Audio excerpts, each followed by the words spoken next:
Hey guys, welcome back. By the time you're watching this, I possibly have 1,000 subscribers. Thank you to everyone who has tuned into this channel over the past year. I love interacting with all of you. In today's video, I'm going to talk about 10 things that I learned doing weekly uploads for 1 year on YouTube. I started my YouTube channel on July 22nd of 2019, and I started with like 4 subscribers, and it took me a long time to even get my first 100 views. And now I'm almost at 300,000 views and I'm nearing 1,000 subscribers. And my main piece of advice to you is if you're thinking about starting a YouTube channel, do it. Alright, so let's just dive right into it. The first thing I learned really quickly while making my YouTube videos was the importance of having not only a microphone, but also lighting. When I first started my YouTube channel, I was just using the internal mic on my Canon T3i, which is the camera that you're watching right now. My iPhone has an arguably better camera, but since I knew a lot of my content would be iPhone centric, I had to get a camera that would work for my YouTube videos, and the Canon T3i is a great solution. It doesn't offer autofocus, so that's the one con to it, but it's done a great job. That said though, the microphone on the camera itself sounds like you're underwater. I would devote 2 to 3 hours to try to pull the best quality out of the audio as possible, but even so, it still sounded really bad. And that's where I invested in the Rode VideoMic Pro. It is the best microphone for YouTube, in my opinion. It has done a great job. I'm highly satisfied with it. It is the #1 thing that I think that you need if you're making a YouTube channel. And Rode offers a number of different models. I decided to go with the Rode VideoMic Pro because it offers the best solutions for what I do. And I can also plug it into my computer and use it as a podcast mic. It is the most expensive thing I had to buy for my YouTube channel, but it is highly recommended. It's worth the investment. It outperforms all of the other mics in my opinion, and I will be linking all of my gear recommendations below. Now, lighting. Lighting was tough for me when I was starting out.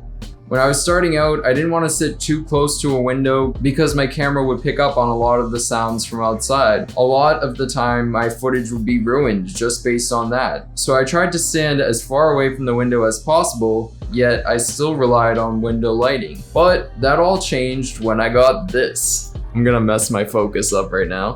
So I have this. It is a studio light, and you might be like, wow, this looks so expensive, but it's not.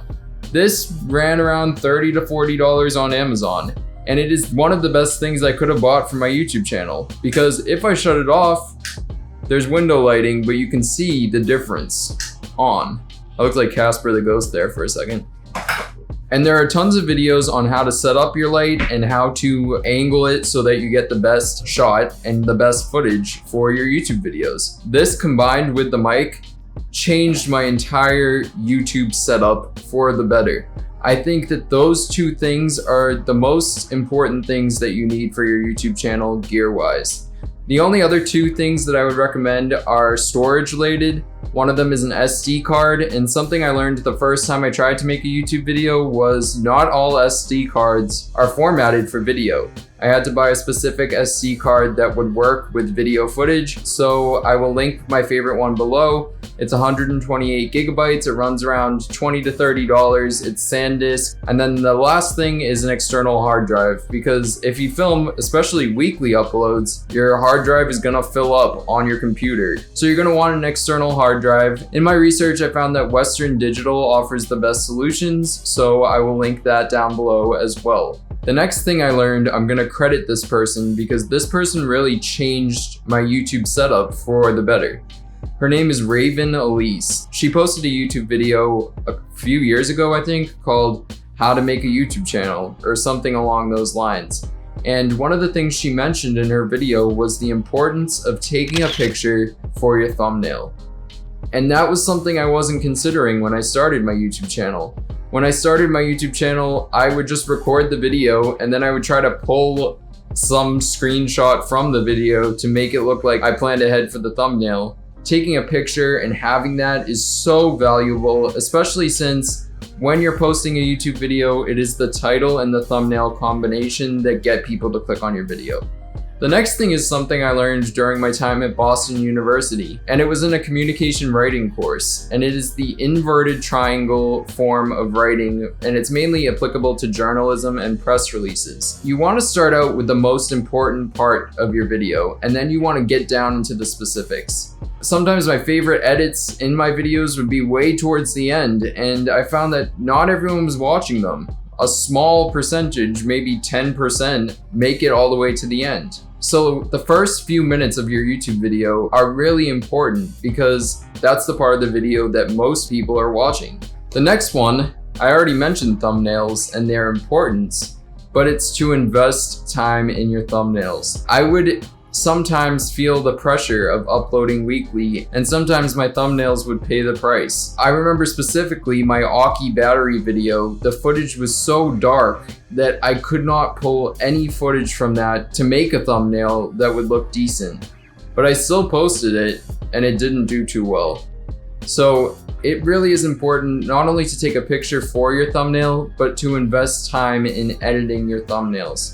And maybe even adopt your own editing style. What I like to do is I like to blur my background a little bit and then add whatever thing I'm talking about, whether it's Spotify or title, and have them glow. And I don't like to have anything overlaying over my body because I just have a feeling that the algorithm senses your outline of your body. There's something about that. I looked into the analytics of other popular channels on YouTube, and I found if there was any element blocking a specific aspect of your body, the video wouldn't perform well. And yeah, there are tons of other variables to consider, but that was something I noticed, that the ones where the entire outline of your body was present without having anything blocking it, those videos seem to do better. It's just an observation. I'm not sure if it's true, but consider it. The next thing is very important. It is to optimize your titles and your descriptions. And for that, I do use a third-party service that plugs into YouTube. It is called TubeBuddy. They offer you an entire suite of tools where you can dive into the YouTube analytics of some of the top creators, some of the videos that might be your competition. You can look up the search engine optimization of YouTube, and you are able to see how many people search specific keywords. That was something I didn't consider at all when I was starting. When I first started, all I knew was that David Dobrik, Emma Chamberlain, and the Dolan twins tended to use all caps in their videos. So in my first video, I used all caps because those are some of my favorite YouTube creators that I think produce the best content, and it did pay off in my opinion. You don't necessarily have to use all caps, and I would caution against using clickbait, but if you incorporate maybe one word in caps, or even all caps if it's a short title, it might do well. The next thing was something that I learned probably towards the middle of my YouTube career. It's if you miss a week, don't worry. Sometimes videos would take more than 1 week for me to edit. YouTube isn't my main source of income. I have other things going on in my life that I couldn't devote every single second to YouTube. Some weeks I was overwhelmed. Even when I had 100 subscribers, I felt the pressure that if I didn't post, maybe I would lose those subscribers. I was already making great ground. That's not the case. If you miss a week, most likely that extra week, you'll end up feeling better about the video that you put out into the world if it needed the extra time to edit. I generally did film every single week this past year, but I didn't post every single week this past year because I did devote a lot of time to editing. Editing does take in between, I would say, anywhere from like 7 and 40 hours. Some of the green screen videos that I did, specifically the one with my Samoyed, it was only 3 minutes long, but it did take me quite a while. The next one, speaking on the same subject pretty much, is don't overcomplicate your editing process. When I first started, I thought it would be kind of cool if I had an intro video for every single video I did. I would number each video I put out and then add some sort of animation.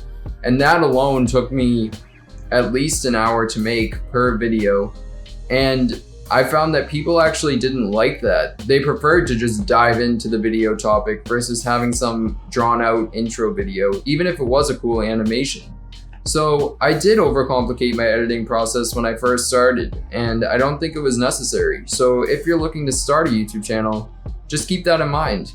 Sometimes just diving right into the topic is all that you need.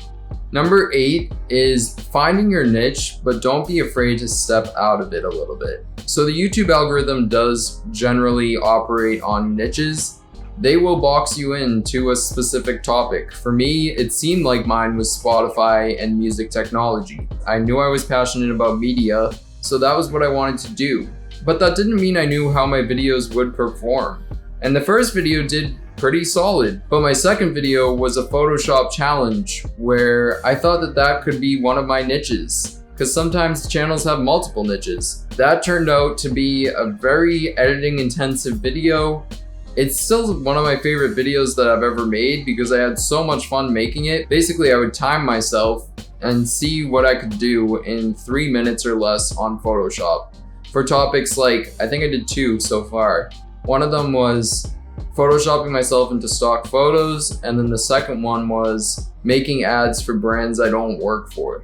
My Photoshop challenges, I haven't checked them recently, but I know for the first 6 months of me posting, I only got like 30 views on those videos. So while I was expecting them to do pretty well, they didn't. While my niche is somewhere in between music technology, technology and apps, digital media, I still ventured outside of my niche every now and then. I did a video around Halloween where I was blah high from IKEA. I did a whipped coffee TikTok video because I wanted to. It was just little things like that that I really enjoyed making the videos, even if they didn't do well. So don't be afraid to venture outside of your niche. Maybe one person might unsubscribe from you, but for the most part, not that many people will. And also, if you don't have a niche, don't let that discourage you from posting. I really didn't know what my niche would be. I tried out a number of different things when I was first starting out, and then YouTube kind of chose my niche for me, and I kind of ran with it. But still do videos that you enjoy. Don't feel like you're boxed in, even if the algorithm chooses things for you. Number 9 is comment moderation and dealing with hate comments. I remember when I got my first hate comment, and it was discouraging. I think I had 16 subscribers, so I felt like I was in kind of a vulnerable position, where if someone dislikes my video or if someone commented something negative, that it might hurt my channel's growth. Well, I'm here to tell you that it didn't. It's also a little bit of a foreign concept that when you post a video on YouTube, you open the platform to people commenting things about you. But don't let that discourage you from continuing forward. So I generally don't interact with negative comments. Sometimes it gets the best of me, but for the most part, I just delete them. I don't hide them, I just delete them. It hasn't hurt the growth of my channel, and I really do think just keep it moving. If you get a hate comment, know that that's not everyone's opinion of you. For every one hate comment, there's probably 10 to 20 positive comments, and for every dislike, there's same thing. And for positive comments, feel free to interact with people. For a lot of my Spotify playlist videos, I love hearing what people are listening to. So if someone comments a song they're listening to, most likely I'll listen to it and then I will comment back. And I'll like their comment, I'll interact with it, because interacting with your comments does help you in the long run. And then number 10, the final one, is there are resources available to you, even if you're just using your phone. A phone camera these days makes a great video camera, so you really don't need a high-tech setup. All you need is just to get started. Your first video won't be your best video, but with every video you will continue to grow. There are plenty of channels on YouTube dedicated to growing on YouTube. One of my personal favorites is Catherine Manning. She dedicates her entire channel to YouTube growth, understanding your analytics and how to use that to continue forward. So her channel is really great and authentic. She dives into her analytics and she even shows how much money she makes on YouTube per month. And I currently don't make any money on YouTube, so I'll just throw that out there in case anyone's wondering. But as I near 1,000 subscribers, I will be able to become a YouTube partner, which means I will have ads on my videos. So if you're watching this and if there's an ad before this, that means that you're in the future far enough and I have ads now. That is so cool. Like, that is just like... And I did mention Raven Elise's video. Her channel I don't think is dedicated to growing on YouTube, but she does have a couple of really useful videos. So that was a lot. If you're starting a YouTube channel, definitely go for it. And if you just wanted to learn more about behind the scenes, I hope this is helpful. And if you have any questions about YouTube, if you want to know anything, just comment that down below. And if I know the answer, I will help you out. If you liked this video, please give it a thumbs up. And if you want to see more from me, click the subscribe button. I post a new video every Friday at 12 p.m. Eastern Time, and I will see you guys next week.